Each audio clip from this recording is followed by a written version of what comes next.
रात के 11 बजे मधु रूम में आई तो लैपटॉप पर काम कर रहे रोहित ने लैपटॉप बंद किया और प्यार से पत्नी की ओर बाहें फैला दी।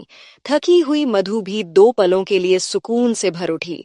वो रोहित की बाहों में पिघलने ही लगी थी कि तभी सास की तीखी आवाज से वह हैरान रह गई कि सास आखिर आधी रात को रसोई में खड़ी होकर उसे गालियां क्यों दे रही है। वो हड़बड़ाकर रसोई में पहुंची तो सास उसे घूरते हुए बोली, बहू, यह क्या है?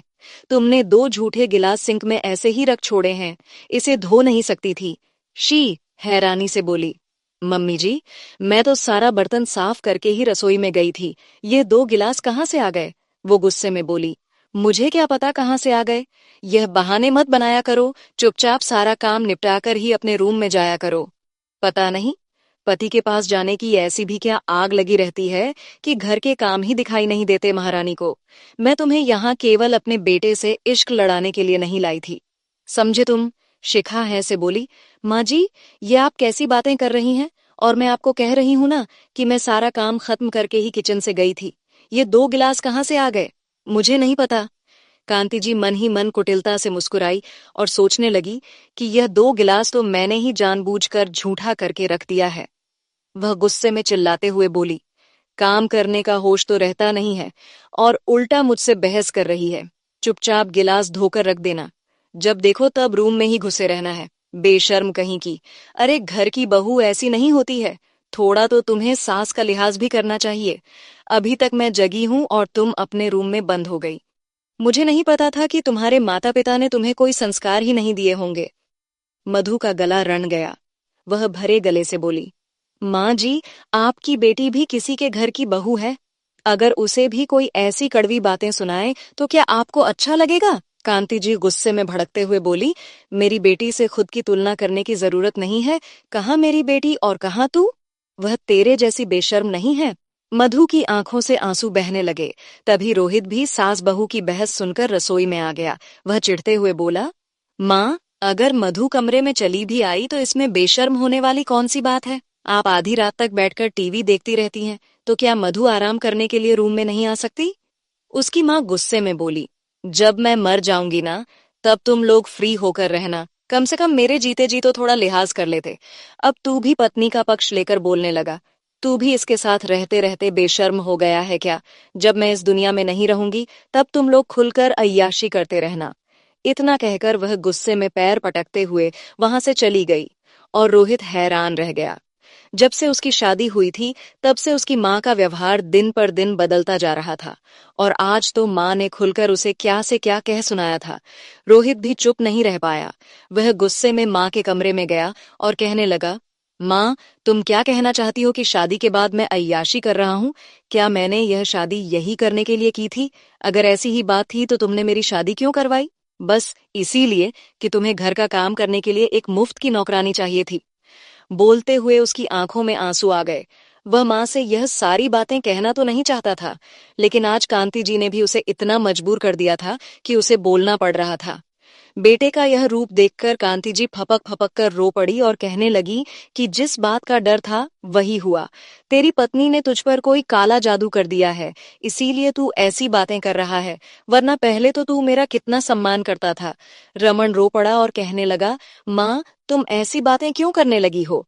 मैं तो आज भी तुम्हारा उतना ही सम्मान करता हूँ, लेकिन तुम हाथ धोकर मेरी पत्नी के पीछे पड़ी रहती हो, उसे इतना जलील करती रहती हो। ऐसे कोई इंसान कैसे जी पाएगा? वह तैश में कहने लगी, हाँ हाँ, मैं बहुत बुरी हूं, तो क्यों रह रहा है? मेरे घर में निकल जा, मेरे घर से और कर ले अपनी पत्नी की सेवा मेरे ही घर में। तुम लोग मुझे ही आंखें दिखा रहे हो। रोहित को भी गुस्सा आ गया और वह कहने लगा, माँ, घर तो परिवार के सदस्यों के आपसी प्यार से बनता है, कड़वाहट से नहीं। अगर तुम्हें ऐसा लगता है कि हम इस घर में रहने के लायक नहीं है, तो हम यह घर छोड़कर चले जाएंगे। वह भी गुस्से में कहने लगी, हाँ हाँ, तो चले जाओ मुझे छोड़कर। अब बुढ़ापे में कौन मुझे देखेगा? मैं तो बेकार हो गई ना। इतना कहकर वह सिसकने लगी। कभी भी बहू से बहस होती थी तो वह यही हथियार चलाती थी और कहने लगती थी कि तुम लोग घर छोड़कर चले जाओ, तो वह लोग खामोश हो जाते थे। लेकिन इस बार रोहित ने भी सोच लिया था कि वह माँ को सबक सिखाकर रहेगा, और अगर उन्हें यह परवाह नहीं कि बेटा बहू को कितनी चोट पहुंचा रही है, तो वह भी आखिर अकेला कब तक माँ की परवाह करेगा। तो वह भी गुस्से में बोला, ठीक है माँ, अगर तुम यही चाहती हो तो मैं अपनी पत्नी के साथ यह घर छोड़कर चला जाऊंगा, लेकिन मैं उसे पल पल इस तरह घुटकर जीते हुए नहीं देख सकता। कांति जी कहने लगी, हाँ, अच्छी बात है, तुम ले जाओ अपनी पत्नी को। अब तो तुम्हें उसी के लिए जीना है, माँ तो तुम्हारे लिए कुछ है ही नहीं। अब माँ जितने ही ताने मार रही थी, रोहित का गुस्सा बढ़ता जा रहा था। वह सोच रहा था कि हम लोग माँ का कितना सम्मान करते हैं, फिर भी माँ हमें एक पल सुकून से जीने नहीं देती है। उसने भी ज्यादा नहीं सोचा। कमरे में आकर वह अपनी पत्नी से बोला, तुम सामान पैक करना शुरू करो, हम जल्दी ही घर छोड़कर चले जाएंगे। इस बात पर मधु घबरा गई और कहने लगी, लेकिन माँ जी अकेले कैसे रहेंगी। तो वह कहने लगा, माँ हमेशा हम लोगों से कहती रहती है कि तुम लोग चले जाओ, मैं अकेले रह लूंगी। तो मैं भी देखता हूँ कि माँ कितने दिनों तक अकेले रह सकती हैं, और अगर माँ को हमारी जरूरत नहीं है तो फिर तुम दिन रात यहाँ उनकी गालियां सुनने के लिए क्यों रहोगी। मधु खामोश हो गई थी। अगली सुबह ही रोहित ने ऑफिस से छुट्टी ली, और दिन भर घूमने के बाद उसने किराए के मकान का इंतजाम कर लिया था। शाम तक उसने अपनी पत्नी के साथ घर छोड़ भी दिया। कांति जी ने उसे रोकने की कोशिश नहीं की, वह अलग ही अहंकार में थी। शुरुआत में एक सप्ताह तो उन्होंने खूब जमकर शॉपिंग की, खाना बनाया और खाया, मूवी देखी और घूमने गई। लेकिन धीरे धीरे खाली घर उन्हें काटने लगा था। और शुरुआत में तो शौक से उन्होंने खाना बना लिया था, लेकिन अब उन्हें लग रहा था कि बहू थी तो मैं आराम करती रहती थी, और बहू गम रोटियां सेक कर खिला दिया करती थी।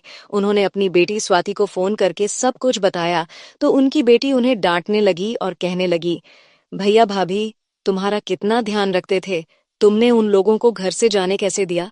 तुमने अपने हाथों ही अपना बुढ़ापा खराब कर लिया है। 2 सप्ताह के अंदर ही उनकी हालत खराब हो चुकी थी। अब उनसे घर के काम भी नहीं हो रहे थे। तो उन्होंने खाना बनाने वाली को ढूंढना शुरू किया। एक खाना बनाने वाली आई तो 8,000 महीने के मांग रही थी, और जब उसने सैंपल खाना बनाया तो इतना मिर्च मसाला था कि कांता जी का मुंह जलने लगा था। वह दूसरी कुक की तलाश में जुट गई थी। धीरे धीरे समय बीतता जा रहा था, और अकेले ही उन्हें सारा काम करना पड़ रहा था। अब उन्हें समझ में आ रहा था कि रुपए खर्च करने के बाद भी जरूरी नहीं कि कोई अपनों की तरह ध्यान रख पाए। ऊपर से बेटे से वह बहुत प्यार करती थी, और उन्हें उसकी याद भी बहुत आ रही थी। तो एक दिन उन्होंने रोहित को फोन लगा दिया और कहने लगी, नालायक, मैंने तुझे 4 बातें बोल दी तो तू माँ को छोड़कर चला गया। बचपन में भी तो मैं तुझे कितना डांटती थी, तब तो कहीं नहीं जाता था। बड़ा होने के बाद तुझ में ज्यादा घमंड आ गया है क्या। रोहित दुखी स्वर में बोला, माँ, शुरुआत से ही मैं और मेरी पत्नी तुम्हारा इतना ध्यान रख रहे थे, तब तो तुम खुश हुई नहीं, तो अब क्या ही खुश रह पाओगी। इसलिए हमारा दूर रहना ही सही है। अब तो कांति जी का चेहरा पसीने से भीगने लगा। वह धीरे से बोली, देख बेटा, पता नहीं मैं इस दुनिया में कितने दिनों की मेहमान हूँ। तू घर वापस आ जा, मुझे तेरे साथ ही रहना है, मुझे अच्छा नहीं लग रहा है। तब रोहित बोला कि माँ, तुम कहती हो कि जब तुम इस दुनिया से चली जाओगी तब मैं अपनी पत्नी के साथ फ्री होकर रहूं, लेकिन मैं उस दिन का इंतजार नहीं करना चाहता, क्योंकि मैं नहीं चाहता कि तुम्हें कभी भी कुछ हो। इसलिए हम दूर रहेंगे तो ही ठीक रहेगा। किसी को सुकून से जीने के लिए किसी के जाने का इंतजार करना पड़े, इससे बड़ी दुख की बात और क्या हो सकती है। अब तो कांति जी शर्मिंदगी की भरे स्वर में बोली, बेटा मुझे माफ कर दे, मेरी अक्ल ठिकाने आ गई है। मैं तुम लोगों के बिना अकेले नहीं रह सकती। तुम लोग घर आ जाओ, और अगर आगे से मैंने बहू के साथ कोई गलत व्यवहार किया तब तुम फिर से घर छोड़कर चले जाना, मैं तुम्हें नहीं रोकूंगी। कहते कहते वह फोन पर ही सिसकने लगी, तो रोहित का दिल भी पिघल गया। उसने शिक से इस बारे में बात की तो वह कहने लगी कि मैं तो पहले ही घर नहीं छोड़ना चाहती थी। माँ जी का तो स्वभाव ऐसा है कि बातों से दुख तो होता था, लेकिन मैंने यह नहीं सोचा था कि मुझे घर छोड़कर भी जाना पड़ेगा। खैर, रोहित ने जो कदम उठाया था उसका सकारात्मक प्रभाव दिखाई दे रहा था।